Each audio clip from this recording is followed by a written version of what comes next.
सबसे बड़ी चीज़ है कि महानायक वीर लोरी 55 किला को मुक्त किए थे और यहाँ जो लोरिक मैदान जिसको हम लोग कहते हैं, जहाँ युद्ध हुई थी, उस युद्ध भूमि में जिस तरह से उन्होंने अपना युद्ध का प्रदर्शन किया था, उसका 2 पंक्ति मैं सुनाता हूँ। रुहर बह मरले बरबह मरले और मरले यंगार, 6 महीना के पिछड़ा तोरा मरल नहीं जाइ छौ आब, जहिना अगहन महीना धान छोपई तहिना लोरी के रहू मनियार। सर जैसे कि अभी आपने बताया था उन्होंने कितने 75 किले 55 किले, तो उन्हें से बताना चाहेंगे कि वो 55 किले कहाँ के थे, यूपी में और बिहार में कहाँ उन्होंने? ये पूरे देश के ऐसे ऐसे जगहों पर जहाँ बहुसंख्यकों को उसको मनुष्य की गिनती में नहीं रख करके उनको वस्तु समझ के उनके साथ घोर अत्याचार होता था, उनकी बहु बेटियों की इज्जत लूटी जाती थी।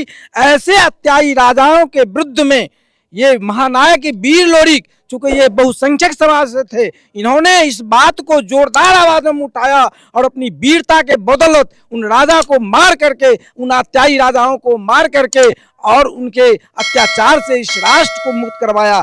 ऐसे पूजनीय महानायक वीर लोरी को मैं बारंबार नमन करता हूं। और इसी के साथ मैं जो वीर रंगला के जो अहिर जो कुमायूं रेजिमेंट के चार्ली कंपनी के जो हमारे 114 वीर शहीद हुए, मैं उनको भी बारंबार इस बंडोली लोरी धाम की धरती पर नमन करता हूं। जी मैं एक बात कहना चाहूँगा, लोरिक वीरता के प्रतीक थे, सदाचार और शिष्टता के प्रतीक थे, तो उनके चित्र और मूर्ति के पूजा की आवश्यकता बाद में है। उनमें जो गुण था, उनके चरित्र को अपनाने की आवश्यकता है, न कि उनके चित्र को पूजने की आवश्यकता है। घर घर में लोरी का मूर्ति लगाने से उनकी वीरता घर घर में नहीं आ जाएगी। तो उनके जीवन चरित्र को पढ़ें और उन्होंने जो अच्छा काम किया उस अच्छे काम को अपनावें, दूसरे को भी अपनाने के लिए कहें। मैं समझता हूं कि लोरी के प्रति यही सच्ची श्रद्धांजलि होगी, सच्चा उनके साथ प्रेम होगा, स्नेह होगा। असली पूजा उनके चरित्र को चित्रण करने में ही है। अगर उसकी चरित्र में जो बातें थी, जो इतिहास से हम लोगों को मिला, हम खास करके सभी युवा साथियों से आज के जो दौर में जो आने वाले हमारे पीढ़ी हैं, जो हमारे भारत और समाज के भविष्य हैं, उनमें इन वीर लोरी की तरह हर आदत हो और हर उस तरीक़ा से वीर लोरी की तरह सोचे। यही हमारे देश और हमारे समाज का उत्थान और होने का सबसे बड़ा विकल्प है। मैं सभी लोगों से यही आह्वान करता हूं कि वीर लोरी की गाथा को पढ़ें और उनकी जो चरित्र है उसका चित्रण अपने जीवन में करें। सर चरित्र के बारे में आपने पूछा, जो चरित्र, सर उसके बारे में कुछ बताइए, चरित्र उनका चित्र। जैसे उनमें सबसे पहला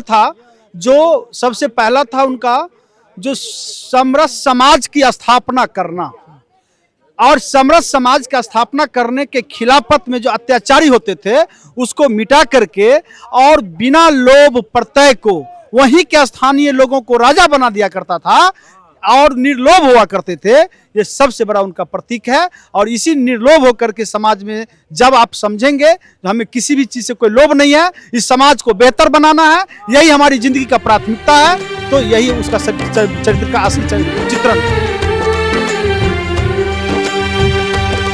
जो बीत गई पर मिटी नहीं वो कथा सुनाने निकले हैं, रे सांगला की गाथा हम घर घर पहुँचाने निकले हैं।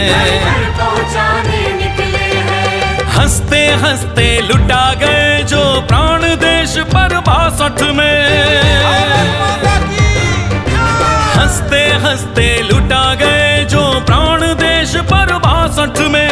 ऐसे वीर अहीरों की रज तिलक लगाने निकले हैं, रे सांगला की गाथा हम घर घर पहुँचाने निकले हैं। वीर अहीरों की गाथा घर घर पहुँचाने निकले हैं। नमन नमन 100 बार नमन, भारत वीरों तुम्हें नमन। नमन नमन 100 बार नमन, वीर अहीरों तुम्हें नमन। नमन नमन 100 बार नमन